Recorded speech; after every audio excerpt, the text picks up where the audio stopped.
Hello friends, welcome back to DSP Coding once again. So last వీడియోలో మనం user input నుంచి capture చేసిన డేటాని app.js లోకి అయితే మనం పాస్ చేసాం. So child to parent communication ఎలా జరుగుతుంది అనేది అయితే మనం చూసాం. అది ఎలా జరుగుతుంది? కాల్ బ్యాక్ ఫంక్షన్ వల్ల మనకి జరుగుతుంది. నెక్స్ట్ మన టార్గెట్ ఏంటంటే మన ఈ అప్లికేషన్‌లో ఎప్పుడైతే యూజర్ డేటాని ఫిల్ చేసి యాడ్ ఎ మెమరీ అని క్లిక్ చేస్తాడో, అప్పుడు మన బాడీ కాంపోనెంట్‌లో అతడు యాడ్ చేసిన memory or title, address and image అనేది మనకి ఇక్కడ కనిపించాలి. సో దానికోసం మనం ఏం చేస్తామంటే 2 స్టెప్స్‌లో మనం దాన్ని కంప్లీట్ చేయొచ్చు. సో దాన్నిప్పుడు మనం స్టార్ట్ చేద్దాం. సో నాకిక్కడ నా బాడీ కాంపోనెంట్ అనేది ఇప్పుడు ఎంప్టీగా ఉంది. ఎందుకంటే నేనిక్కడ హార్డ్ కోడ్ చేసిన డేటా ఏదైతే ఉందో దాన్ని మొత్తాన్ని రిమూవ్ చేసేసి జస్ట్ నేనిక్కడ ఒక డివ్ ఎలిమెంట్‌ని యాడ్ చేసి ఉంచాను. సో ఇన్ కేస్ మీరు కూడా ఇలానే చేయాలి అంటే మీ బాడీలో ఉన్న డేటా మొత్తాన్ని లైక్ రిటర్న్‌లో ఉన్న ఎంటైర్ హెచ్‌టీఎంఎల్‌ని రిమూవ్ చేసి జస్ట్ ఒక 2 డివ్స్‌నైతే ఉంచండి.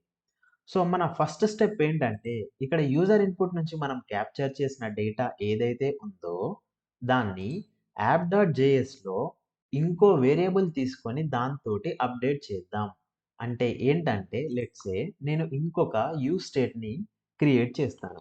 సో యూజ్ స్టేట్ అండ్ ఇక్కడ ఇనిషియల్ వాల్యూ వచ్చేసరికి ఒక అరేని తీసుకుంటాను. అరే ఎందుకు అంటే నా అప్లికేషన్‌లో నేను యాడ్ చేసే మెమోరీస్ ఏవైతే ఉన్నాయో, అవి ఒకటే మెమరీకి రిస్ట్రిక్ట్ చేయాలి అని చెప్పి నేను అనుకోవట్లేదు. నేను మల్టిపుల్ మెమోరీస్‌ని యాడ్ చేయాలి అని చెప్పేసి మన ప్లాన్. లైక్ సో, ఒకటే మెమరీ కాదు. మోర్ దెన్ 1 మెమోరీస్ మనం యాడ్ చేస్తాం. అందుకోసమే నేను ఒక అరేని అయితే తీసుకుంటున్నాను. సో, ఇప్పుడు వన్స్ మనం అరేని తీసుకున్న తర్వాత యాజ్ యూజువల్ మనకి యూజ్ స్టేట్ ఒక అరేని రిటర్న్ చేస్తుంది.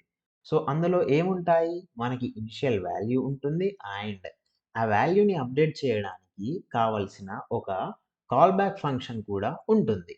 సో, మనం ఆ అరేని ఇప్పుడు డిక్లేర్ చేసేద్దాం.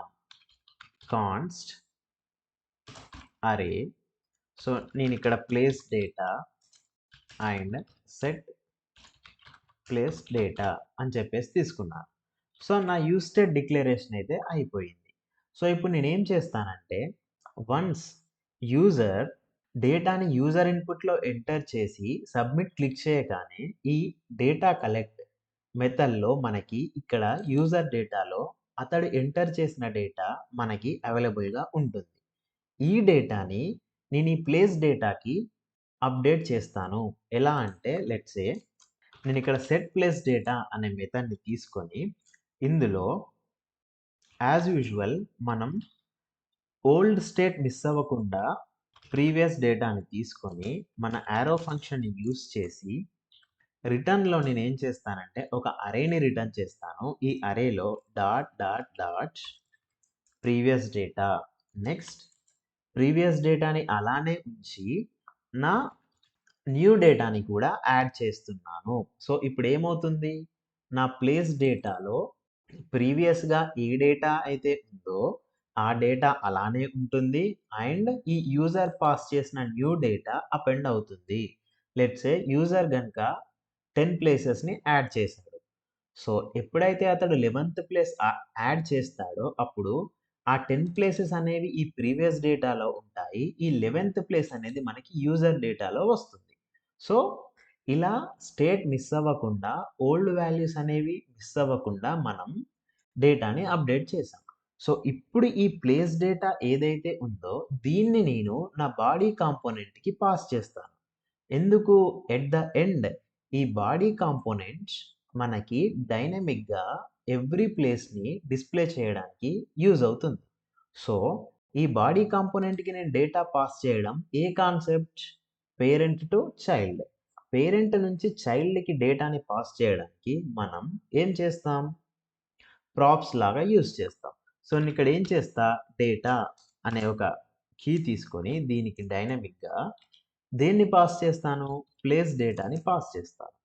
సో, ఇప్పుడు నా బాడీ కాంపోనెంట్‌లో ప్రాప్స్‌ని యూజ్ చేసి నేను ఈ డేటాని యాక్సెస్ చేస్తే ఇండైరెక్ట్‌గా ఈ ప్లేస్ డేటాని నేను యాక్సెస్ చేయొచ్చు. అంటే అప్‌డేటెడ్ ప్లేస్ డేటా ఏదైతే ఉందో, ఆ అప్‌డేటెడ్ ప్లేస్ డేటా నాకు ఈ డేటా అనే వేరియబుల్‌లో ఉంటుంది.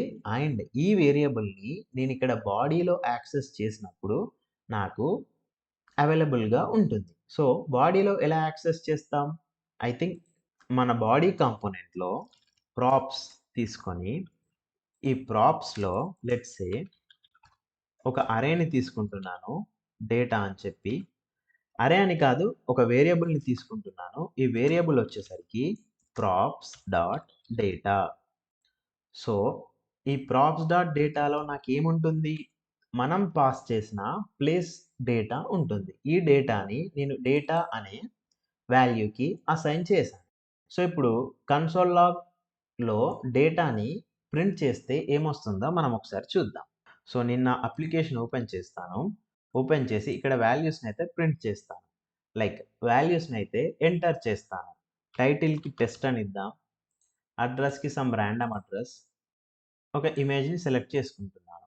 సో, ఇప్పుడు డెవలపర్ టూల్స్ ఓపెన్ చేసి, క్లియర్ చేసి, యాడ్ ఎ మెమరీ అని క్లిక్ చేస్తే నాకిక్కడ ప్రింట్ అయింది. ఎక్కడ? బాడీ నుంచి. సో, మనం ఏ వాల్యూస్ అయితే ఇచ్చామో అవి టెస్ట్, రాండమ్ అడ్రస్ అండ్ మనం సెలెక్ట్ చేసిన ఫైల్ మనకిక్కడ కనిపిస్తున్నాయి. అంటే ఇప్పుడు మనం ఏం చేసాం? మంచి కమ్యూనికేషన్‌ని బిల్డ్ చేసాం. ఎలా?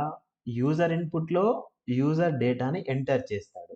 అది యాప్ డాట్ జేఎస్‌లోకి ట్రావెల్ అయింది. యాప్ డాట్ జేఎస్‌లో నుంచి మళ్ళీ బాడీలోకి మనం డేటాని పాస్ చేసాం. సో, ఈ విధంగా మనం మల్టిపుల్ కాంపోనెంట్స్‌లో కమ్యూనికేషన్ అనేది బిల్డ్ చేయొచ్చు. అండ్ ఇక్కడ ఇంకో ఇంటర్వ్యూ క్వెషన్ లాగా ఏం అడగొచ్చు అంటే ఈ యాప్ డాట్ జేఎస్ అనేది పేరెంట్ కాంపోనెంట్స్ అండ్ ఈ యూజర్ ఇన్పుట్ అండ్ బాడీ అనేవి 2 child components. Let's say 2 sibling components. 2 sibling components ఒకదాంతో ఒకటి ఎలా కమ్యూనికేట్ అవుతాయి అని చెప్పేసి మనకి అడిగే ఛాన్స్ ఉంటుంది. ఎలా కమ్యూనికేట్ అవుతాయి అంటే అవి 2 డైరెక్ట్‌గా పేరెంట్ కాంపోనెంట్ తోని కమ్యూనికేట్ అవుతాయి.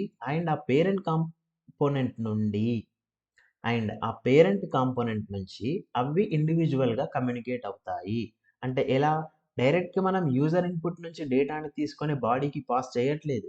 యూజర్ ఇన్‌పుట్ నుంచి డేటాని తీసుకొని యాప్‌కి పాస్ చేస్తున్నాం. యాప్ డాట్ జేఎస్ నుంచి మళ్ళీ సేమ్ డేటాని బాడీలోకి పాస్ చేస్తున్నాం. సో, ఈ విధంగా 2 child components, 2 sibling components communication అనేవి చేస్తాయి. సో, ఇది ఫ్రెండ్స్ మనం మన బాడీ కాంపోనెంట్‌కి డేటాని ఎలా పాస్ చేస్తాము అని చెప్పి. సో, నెక్స్ట్ మనం ఏం చేయాలి అంటే ఈ బాడీ కాంపోనెంట్‌లో వచ్చిన డేటా ఏదైతే ఉందో దాన్ని డైనమిక్‌గా మనం ఈ హెచ్‌టీఎంఎల్‌లో రిటర్న్ చేయాలి. అంటే స్టాటిక్‌గా ఒకటే ఇమేజ్ కాకుండా ఎన్ని సార్లు మనం ఇమేజెస్‌ని సెలెక్ట్ చేసుకుంటే అన్ని సార్లు మన బాడీ కాంపోనెంట్‌లో డిఫరెంట్ ఇమేజెస్ అనేవి మనకి కనిపించాలి. సో, అది ఎలా చేద్దాము అనేది మనం నెక్స్ట్ వీడియోలో చూద్దాం. సో, ఈ వీడియో గనుక మీకు నచ్చినట్టయితే లైక్ చేయండి. అండ్ నెక్స్ట్ వీడియో కోసం మన ఛానెల్‌ని సబ్స్క్రైబ్ చేసుకోండి. అండ్ కంటెంట్ నచ్చితే మన ఛానెల్‌ని ఖచ్చితంగా మీ ఫ్రెండ్స్‌కి షేర్ చేయండి. Thank you for watching. By by now.